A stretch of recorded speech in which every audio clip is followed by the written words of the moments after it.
നമ്മൾ ഇന്നത്തെ ക്ലാസ്സിൽ വളരെ അടിസ്ഥാനപരമായിട്ടുള്ള കുറച്ച് ക്വസ്റ്റ്യൻസാണ് PSC പരീക്ഷകൾക്കൊക്കെ ആദ്യമായിട്ട് തയ്യാറെടുക്കുന്ന കുട്ടികൾക്ക് വളരെ ഉപകാരപ്രദമാകും. അതുമാത്രമല്ല, ഒരുപാട് വലിയ വലിയ കാര്യങ്ങൾ പഠിച്ചു പോകുന്നതിനിടയ്ക്ക് നമ്മൾ ചെറിയ ചില കാര്യങ്ങൾ മറന്നു പോകാനുള്ള സാധ്യതയുണ്ട്. അങ്ങനെയുള്ളവർ ഒരു റിവിഷനായിട്ട് കണ്ടൊന്ന് കേൾക്കുക. അപ്പോൾ നമുക്ക് കേരളവുമായിട്ട് ബന്ധപ്പെട്ട വളരെ അടിസ്ഥാനപരമായിട്ടുള്ള കുറച്ച് കാര്യങ്ങൾ നോക്കാം.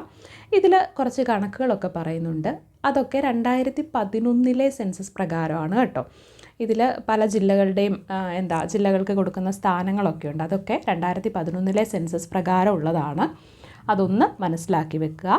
അപ്പോൾ ഇന്ത്യൻ സംസ്ഥാനങ്ങൾക്കിടയിൽ വലുപ്പത്തിൽ കേരളത്തിൻ്റെ സ്ഥാനം എത്രാമതാണ്? എന്താണ് ചോദ്യം? ഇന്ത്യൻ സംസ്ഥാനങ്ങൾക്കിടയിൽ വലുപ്പത്തിൽ കേരളത്തിൻ്റെ സ്ഥാനം എത്രാമതാണ്? വലുപ്പത്തിൽ കേരളത്തിന് 21-ാം സ്ഥാനമാണ്. വലുപ്പത്തിൽ എത്രയാണ്? 21-ാം സ്ഥാനമാണ് കേരളത്തിന്. ഏറ്റവും ഉയർന്ന സ്ത്രീ പുരുഷ അനുപാതമുള്ള ജില്ല ഏതാണ്? ഏറ്റവും ഉയർന്ന സ്ത്രീ പുരുഷ അനുപാതം 2011 സെൻസസ് പ്രകാരമാണെങ്കിൽ അത് കണ്ണൂരാണ്. അപ്പോൾ ഏറ്റവും ഉയർന്ന സ്ത്രീ പുരുഷ അനുപാതമുള്ള കേരളത്തിലെ ജില്ല കണ്ണൂരാണ്. ഏറ്റവും കുറവ് സ്ത്രീ പുരുഷ അനുപാതമുള്ള കേരളത്തിലെ ജില്ലയോ? ഏറ്റവും കുറവ് സ്ത്രീ പുരുഷ അനുപാതമുള്ള കേരളത്തിലെ ജില്ല ഇടുക്കിയാണ്. ജനസാന്ദ്രത ഏറ്റവും കൂടിയ ജില്ല ഏതാണ്? 2011 സെൻസസ് ബേസ്ഡ് ആണ്. ജനസാന്ദ്രത ഏറ്റവും കൂടിയ ജില്ല തിരുവനന്തപുരമാണ്. ജനസാന്ദ്രത ഏറ്റവും കുറഞ്ഞ ജില്ലയോ? ജനസാന്ദ്രത ഏറ്റവും കുറഞ്ഞ ജില്ല ഇടുക്കി. അപ്പോൾ ഇവിടെ നമ്മൾ 2 സ്ഥലത്ത് ഇടുക്കി കണ്ടല്ലേ?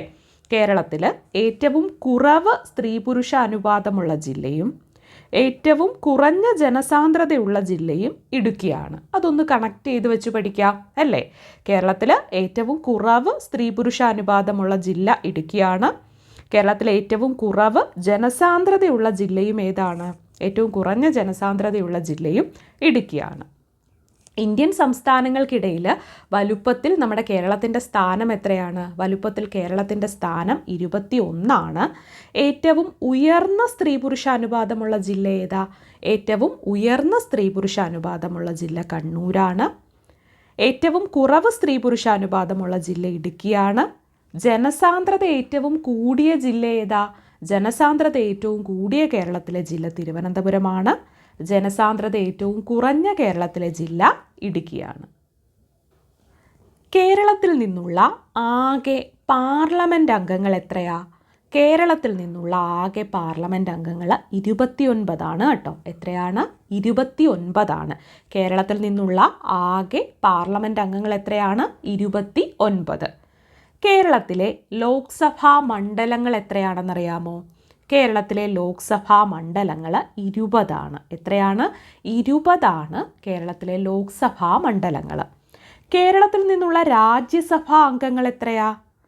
കേരളത്തിൽ നിന്നുള്ള രാജ്യസഭാ അംഗങ്ങൾ 9. അപ്പം കേരളത്തിൽ നിന്നുള്ള ആകെ പാർലമെൻറ്റ് അംഗങ്ങൾ 29.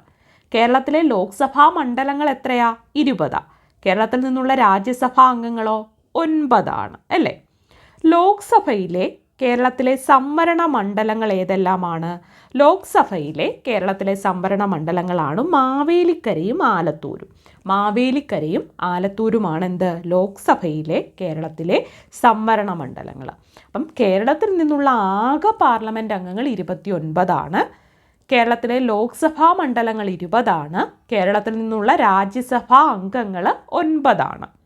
ലോക്സഭയിലെ കേരളത്തിലെ സംവരണ മണ്ഡലങ്ങളാണ് മാവേലിക്കരയും ആലത്തൂരും. മാവേലിക്കരയും ആലത്തൂരും.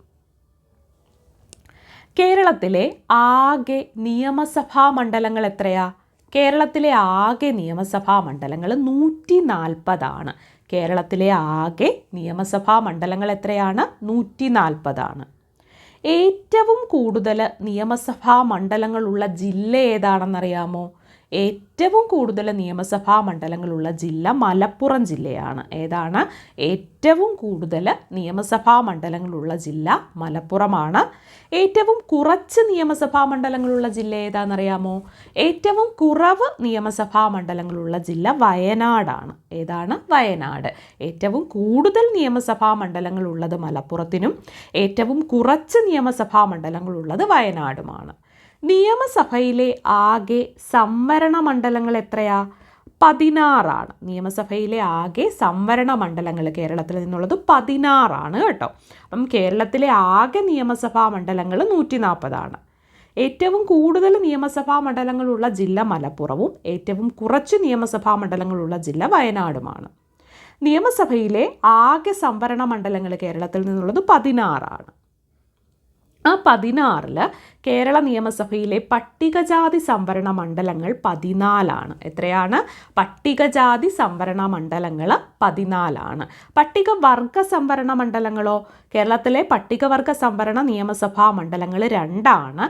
മാനന്തവാടിയും സുൽത്താൻ ബത്തേരിയുമാണ് കേരളത്തിലെ പട്ടികവർഗ സംവരണ നിയമസഭാ മണ്ഡലങ്ങൾ. 2 മാനന്തവാടിയും സുൽത്താൻ ബത്തേരിയും. അപ്പോൾ കേരളത്തിൽ നിയമസഭയിൽ നിന്നുള്ള ആകെ സംവരണ മണ്ഡലങ്ങൾ എന്ന് പറയുന്നത് 16. അതിൽ പട്ടികജാതി സംവരണ മണ്ഡലങ്ങൾ 14ഉം പട്ടികവർഗ സംവരണ മണ്ഡലങ്ങൾ 2ആണ്. മാനന്തവാടിയും സുൽത്താൻ ബത്തേരിയുമാണ് പട്ടികവർഗ സംവരണ മണ്ഡലങ്ങൾ. കേരളം നിലവിൽ വരുമ്പോൾ ഉണ്ടായിരുന്ന ജില്ലകളുടെ എണ്ണം എത്രയാണെന്നറിയാമോ? നമ്മുടെ കേരള സംസ്ഥാനം നിലവിൽ വരുമ്പോൾ 5 ജില്ലകളായിരുന്നു ഉണ്ടായിരുന്നത്. എത്ര ജില്ലകളാണ്? 5 ജില്ലകൾ. എന്നാൽ കേരള സംസ്ഥാനം നിലവിൽ വരുമ്പോൾ ഉണ്ടായിരുന്ന ഈ 5 ജില്ലകളിൽ ഒരു ജില്ല ഇപ്പോൾ ഇല്ല. അതേതാണ്? അത് മലബാറാണ്. കേരളം നിലവിൽ വരുമ്പോൾ ഉണ്ടായിരുന്നതും ഇപ്പോൾ ഇല്ലാത്തതുമായ ജില്ലയാണ് മലബാർ.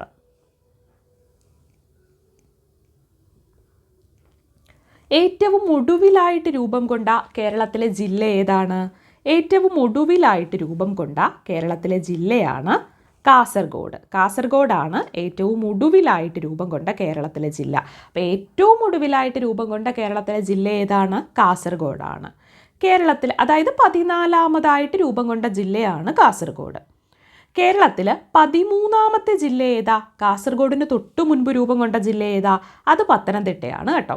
അപ്പം ഏറ്റവും ഒടുവിലായിട്ട് രൂപം കൊണ്ടത് കാസർഗോഡാണ്. 13ാമതായിട്ട് രൂപം കൊണ്ടത് പത്തനംതിട്ടയാണ്. 12ാമത്തെ ജില്ലയാണ് വയനാട്. അപ്പോൾ വയനാട്, പത്തനംതിട്ട, കാസർഗോഡ്. ഏറ്റവും ഒടുവിൽ രൂപം കൊണ്ടത് കാസർഗോഡാണ്. കാസർഗോഡിന് തൊട്ടു മുമ്പ് രൂപം കൊണ്ടത് പത്തനംതിട്ടയും അതിന് തൊട്ടു മുൻപായിട്ട് രൂപം കൊണ്ടത് വയനാടുമാണ്. മലപ്പുറം ജില്ല രൂപം കൊണ്ടത് എപ്പോഴാണെന്നറിയാമോ? 1969 ജൂൺ 16. 1969 ജൂൺ 16 മലപ്പുറം ജില്ല രൂപം കൊണ്ടത്. എപ്പോഴാണ്? 1969 ജൂൺ 16. 1982 നവംബർ 1 നിലവിൽ വന്ന ജില്ല ഏതാണ്? 1982 നവംബർ 1 നിലവിൽ വന്ന ജില്ലയാണ് പത്തനംതിട്ട. 1982 നവംബർ 1. നവംബർ 1 എന്ന് പറയുമ്പോൾ കേരള പിറവിയാണല്ലേ. അപ്പോൾ 1982 നവംബർ 1 നിലവിൽ വന്ന ജില്ലയാണ് പത്തനംതിട്ട. 1980 നവംബർ 1 നിലവിൽ വന്ന ജില്ലയാണ് വയനാട്. വയനാട് രൂപം കൊണ്ടൊരു 2 കൊല്ലം കഴിയുമ്പോൾ 1980 നവംബർ 1 വയനാട് നിലവിൽ വന്നതെങ്കിൽ 1982 നവംബർ 1 പത്തനംതിട്ട വന്നത്. 1984 മെയ് 24 രൂപം കൊണ്ട ജില്ലയാണ് കാസർഗോഡ്. എന്നാണ് 1984 മെയ് 24 എന്നാണ് 1984 മെയ് 24. ഏത് ജില്ലയാണ്? കാസർഗോഡ്. ഏറ്റവും അവസാനം രൂപം കൊണ്ട കേരളത്തിലെ ജില്ലയാണ് കാസർഗോഡ്. കേരളത്തിൽ ഏറ്റവും അധികം ലോഹമണൽ നിക്ഷേപമുള്ള ജില്ല ഏതാ? കേരളത്തിൽ ഏറ്റവും അധികം ലോഹമണൽ നിക്ഷേപമുള്ള ജില്ല കൊല്ലമാണ്. കേരളത്തിലെ ഏറ്റവും അധികം ലോഹമണൽ നിക്ഷേപമുള്ള ജില്ല ഏതാണ്? കൊല്ലമാണ്. കേരളത്തിലെ ആദ്യത്തെ പോളിയോ വിമുക്ത ജില്ലയോ? കേരളത്തിലെ ആദ്യത്തെ പോളിയോ വിമുക്ത ജില്ല പത്തനംതിട്ടയാണ്. അപ്പോൾ കേരളത്തിലെ ഏറ്റവും അധികം ലോഹമണൽ നിക്ഷേപമുള്ളത് കൊല്ലത്തും കേരളത്തിലെ ആദ്യത്തെ പോളിയോ വിമുക്ത ജില്ല പത്തനംതിട്ടയുമാണ്. കേരളത്തിലെ തദ്ദേശ സ്വയംഭരണ സ്ഥാപനങ്ങളുടെ ആകെ എണ്ണം എത്രയാണ്? കേരളത്തിൽ ആകെ 1200 തദ്ദേശ സ്വയംഭരണ സ്ഥാപനങ്ങളുണ്ട്. കേരളത്തിലെ ആകെ തദ്ദേശ സ്വയംഭരണ സ്ഥാപനങ്ങളുടെ എണ്ണമാണ് 1200. ആകെ ഗ്രാമപഞ്ചായത്തുകളോ? 941 ആകെ ഗ്രാമപഞ്ചായത്തുകൾ എത്രയാണ് കേരളത്തിൽ? 941. ആകെ തദ്ദേശ സ്വയംഭരണ സ്ഥാപനങ്ങൾ 1200. അതിൽ 941 ഗ്രാമപഞ്ചായത്തുകളും 152 ബ്ലോക്ക് പഞ്ചായത്തുകളുമാണുള്ളത് കേട്ടോ. എത്ര ബ്ലോക്ക് പഞ്ചായത്തുകളാണ് ഉള്ളത്? 152 ബ്ലോക്ക് പഞ്ചായത്തുകൾ, 941 ഗ്രാമപഞ്ചായത്തുകൾ, ആകെ 1200 തദ്ദേശ സ്വയംഭരണ സ്ഥാപനങ്ങളാണുള്ളത്. എപ്പോഴും മിക്ക കുട്ടികൾക്കും എന്താണ്, വളരെ ഡീപ്പായിട്ടുള്ള ആഴത്തിലുള്ള കാര്യങ്ങളൊക്കെ അറിയാം, പക്ഷേ ചില അടിസ്ഥാന കാര്യങ്ങൾ അറിയാതിരിക്കുകയും ആ അടിസ്ഥാന കാര്യങ്ങളിലെ മാർക്കുകൾ എന്താണ് കൊണ്ട് കളയുകയും നെഗറ്റീവ് ആക്കുകയൊക്കെ ചെയ്യുന്നതായിട്ട് പല കുട്ടികളും പറയാറുണ്ട്. അപ്പം നിങ്ങൾ എത്രത്തോളം ആഴത്തിൽ പഠിക്കുന്നോ അതോടൊപ്പം അത്രത്തോളം ബേസിക്കായ കാര്യങ്ങളും പഠിച്ചു വെക്കുക. അറിയാവുന്ന ഒരു റിവിഷനായിട്ട് കണ്ടാൽ മതി. ആദ്യമായിട്ട് പഠിക്കുന്ന കുട്ടികൾക്ക് എന്താണ്, ഇതൊരു പുതിയ അറിവാണല്ലേ. അപ്പോൾ കൂടുതൽ ഇൻഫർമേറ്റീവായിട്ടുള്ള കാര്യങ്ങളുമായിട്ട് നമുക്ക് അടുത്ത ക്ലാസ്സിൽ കാണാം.